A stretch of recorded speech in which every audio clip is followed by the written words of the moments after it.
for Dana White Contender Series. Who'd Oh, you like? I really like the first week the most out of all this, but for my picks, I only watched tape on these first two fights. I'm super torn on that first fight. Rose Conejo is a LFA champ, and Alex Thera has only fought in like kind of lower level regional Brazilian. I almost said British, Brazilian scenes, jungle fight, things like that. Thynera's pretty good though. I mean, I think her only loss, I gotta check it. It's a UFC girl, Bruna Brazil, right? Not good that it was a guillotine in round three, standing guillotine, I think it was, because Brazil is a striker. I think a lot of people are going to be on consent chow or however you say it. If the line's super wide, I'm going Thynera. If it's super wide, we're talking minus 400 or more. I'm just going to throw a little bit on Thynera because it's going to be a closer fight than I think the odds tell you. They're both good on the ground. The striking is kind of a wash. So yeah, give me. I'm going to assume that Rose does come out as a big favorite. So give me Thynera there. Only if it's massive. If it's 300 or something for Rose, I'll jump on Rose. What do you got for that first one? Staying away from it. I kind of go Smart. like Rose, but no action on that.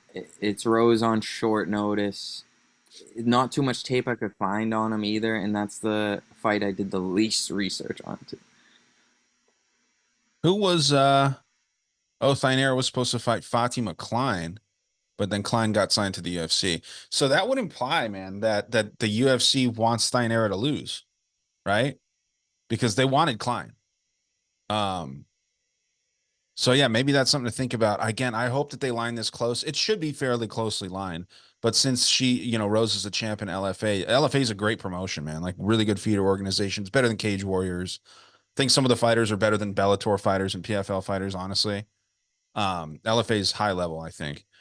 Second fight, I know you had an opinion on this. Kevin Vallejos versus Cam Teague. What do you got on this one here? I did a lot of tape on this fight. I like Kevin Vallejo's here. I think he's more technical. I think he's improved since his fight against Gene Silva. And I think he can outpoint Cam Teague here. Now, Cam Teague is good, though.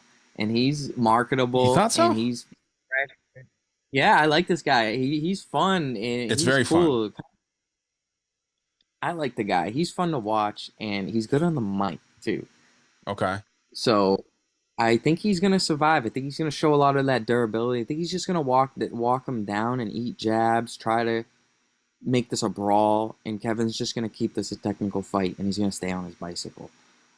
Cam's gonna definitely be the one pushing the pace, walking Kevin down. I think Kevin's just gonna be the one to deliver the most damage. I think Cam's going to be bleeding at the end, but he's going to win a lot of the fans too because they're going to put on a good fight. I think just Kevin's going to be the smart IQ guy in there. Even though he's the younger guy, I think he's the more mature fighter here. And I think he has fought a better resume. Not to give that Gene Silva fight, that lost more credit than Cam Teague's finish over Austin Lingo because he was the first to finish a guy in the UFC that never got finished in the UFC. So you got to give him credit there. He hits Sure. hard. And if Kevin Vallejo lets off on the gas at all, similar to the Gene Silva fight, if you get that 2.0, he's done. And pretty much we're laying 350 on Kevin having a good gas tank here. He's obviously live for that early finish. He hits hard and he's quick.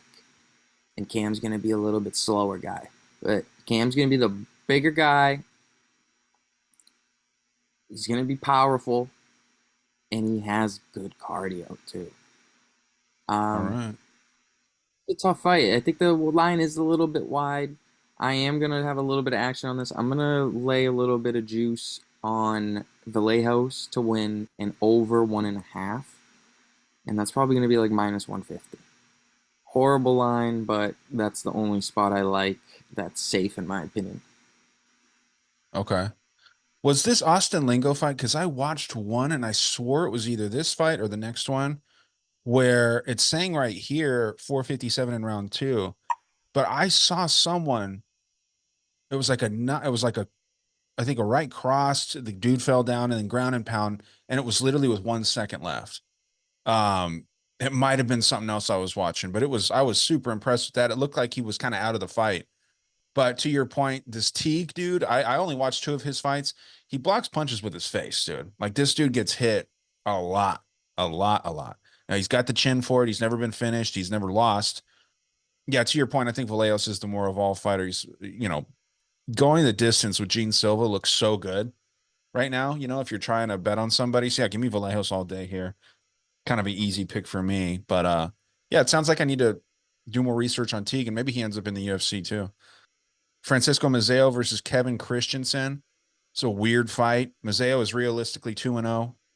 One dude fell and broke his arm basically, and then the other guy like accidentally, like illegally kicked him, I should say. You said it yourself, and you're a little bit of Italian, aren't you? Aren't you got some Italian in you? Dana hates the Yeah, Italians. You said this yourself. he does. Um, He hates them.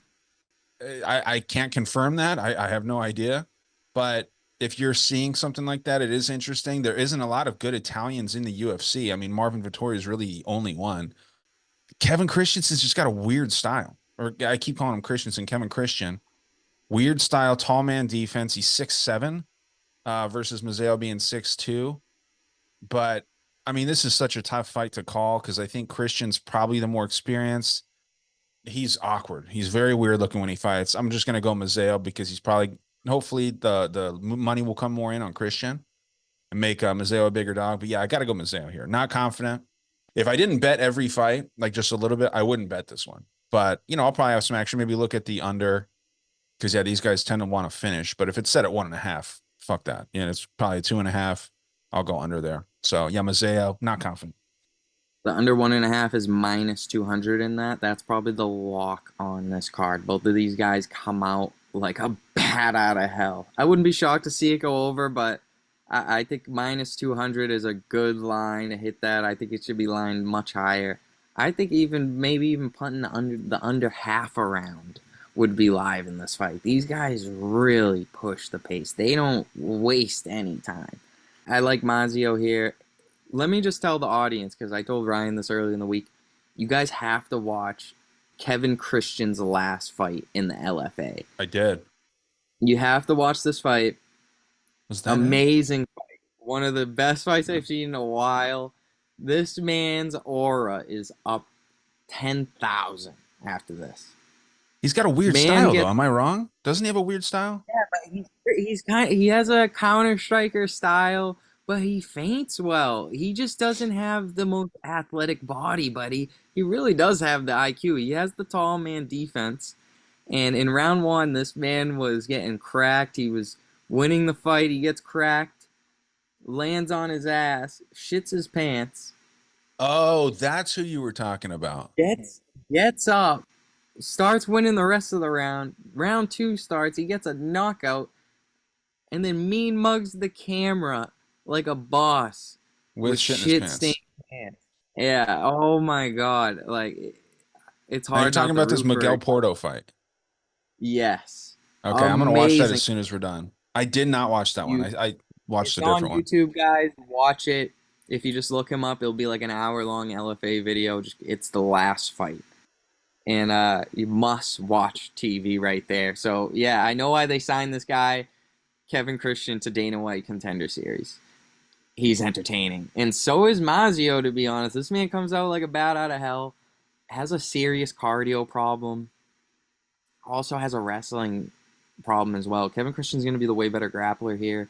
BJJ black belt. If any double methods, I'm going to be going Mazio KO, Christian sub. Even though Christian can get a KO here as well. So yeah, next fight we'll run through these real quick. Daniel Franza versus Vadim Kutiv. I think that Vadim wins. Just think it's a mismatch. Daniel Franza doesn't seem like he's great. 8-2 versus 17-1. So obviously the experience goes to the Belarus fighter. But yeah, I think this is an easy setup for Vadim. Probably gets the knockout early. What do you think? Yeah, I agree with you. I'm going with the more experienced guy here. Watch some tape. He's not the lock. He could get cracked. Sure. But he's going to fight for your money. Rightful favorite. Good experience against some good guys. I think it's overdue that he's in the UFC. You don't see him bringing in too many old guys, so it's kind of now or nothing. So I'm gonna go with Vadim gets his UFC contract. Cool. And then main event. Got a Ukrainian versus an American here. Bailey Schoenfelder versus Danilo Voivodkin. Okay, I think I nailed it. But yeah, easy spot for me here. I'm going with the American. These Ukrainian guys on the regional scene don't fight the best competition. Danilo's fighting some very out of shape Ukrainians. He fought one dude that looked like he weighed 400 pounds if he weighed an ounce. Super out of shape. Danilo seems to be good for that scene, but Bailey's I think fought the higher level of competition by a mile, and I think he makes this look fairly easy here too. I did a lot of tape on this actually. Yeah, I did a lot of tape on Danilo. It was hard. It's hard diving into some of these guys and going through the pits of hell and the deep web to find all this tape. But Danilo's actually a hidden pretty good guy. He has some experience. He's actually more experienced than Bailey. You wouldn't know, but he's actually a kickboxer, and he's had Okay. some good fights at kickboxing. Doing some of his tape, some of it was bad. And don't get me wrong, all of his regional scene in the MMA is absolute garbage. He fought way better competition in kickboxing. That's why he's blowing through these guys. He's fought some good guys in kickboxing. He's fought the number 8 kickboxer in Glory. Whoever's ranked number 8, that's the guy he fought, and I was like pretty impressed. Did he He win? kept the fight close. 5. No, he lost, but he lost a decision, and he's also amateur combat sambo champion as well, so he's got some hidden wrestling. Problem is that he had a knee injury in a fight, and he looked horrible in the fight. He didn't even look like the same guy as I've seen in some other tape of him. And I watched the interview. He said, "Yeah, I had a knee injury, and I guess he had to go in for surgery for that." But that's not something you want to really hear when you're going up against a wrestler like Bailey. But Bailey, on the other hand, this line's wide. This line's wide, bro. It's honestly an auto bet on Danilo. Just Oh because wow. if Bailey doesn't wrestle, he's done, in my opinion. He's done. He's horrible on the feet.